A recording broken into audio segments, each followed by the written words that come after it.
One of my mutuals who I just tagged below made a quick video where the text on screen was basically saying how being a stay-at-home mom is not a privilege. If you don't have any savings, no backup plan, your name's not on anything, you're basically working for room and board. And as to be expected, somebody who just couldn't accept that commented under her video like, yes, it is a privilege, because the other option is being a single working mom. The women who are triggered by this message are the ones who, in fact, do not have a backup plan, and they are horrified at the reality that they would face if things went left. So they have to say anything possible to soothe that fear, to make themselves believe that they will somehow be the exception. A few things that I want to say to that.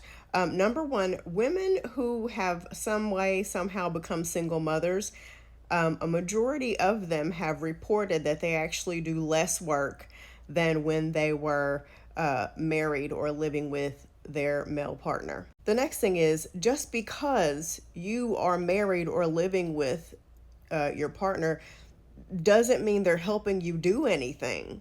Because as I mentioned earlier, for most women, you are not only taking care of the house and the kids, you're also taking care of him. I think a lot of people get stay-at-home mom and lady of leisure or woman of leisure mixed up, and they think it's the same thing. It's not. Now, if you're waking up, getting your hair done, shopping, having lunch with friends, going on girls' trips and traveling all the time like you're on Real Housewives, okay, that's a nice deal.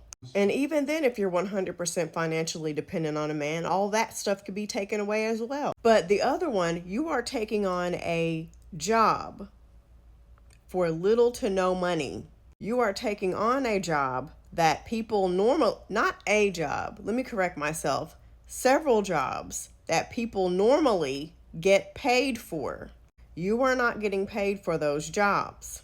There's no HR, there's no benefits, there's no vacation, there's no sick time, paid leave. What most of you are saying is a privilege is the privilege of working in order to have a roof over your head. And the sad reality is, a lot of you who are comfortable in that situation right now, something will happen that will take it all away from you. It's a fact. It's the divorce statistics, okay? It is not smart to not have any kind of backup plan, to not know what you're going to do. If that person becomes ill, passes away, leaves you, you would be lost. Or if something happens and you want to leave, you either won't, or it's going to take a long time to do so because you have nothing. And I know a lot of you have either gotten triggered and you've already scrolled away, or I don't know what the case may be. So I'm going to put this in the comment section as well. The first thing you're going to scream is prenup, prenup, prenup. Number one, those can always be argued and adjusted. The next thing you're going to say is, you get half, you get alimony. Not every state gives half. And part B to that is, y'all, unless you are married to somebody who makes a significant amount of money, half is not going to be a lot.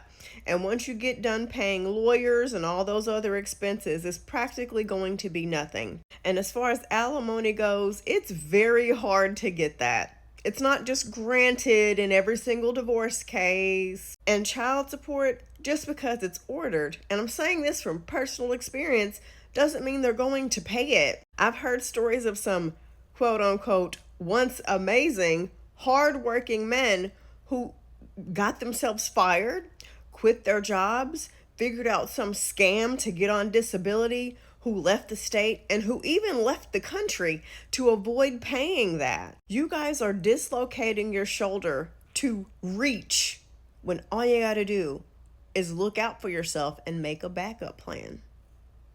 If you're going to stay home, make sure that if something happens, you and your children will be okay. The fact that this is up for debate is horrifying to me. I get it if you want to be all in love and you want to be all haphazard and willy-nilly and take chances, but you at least don't want to make sure your children would be okay. That's odd. That's odd to me.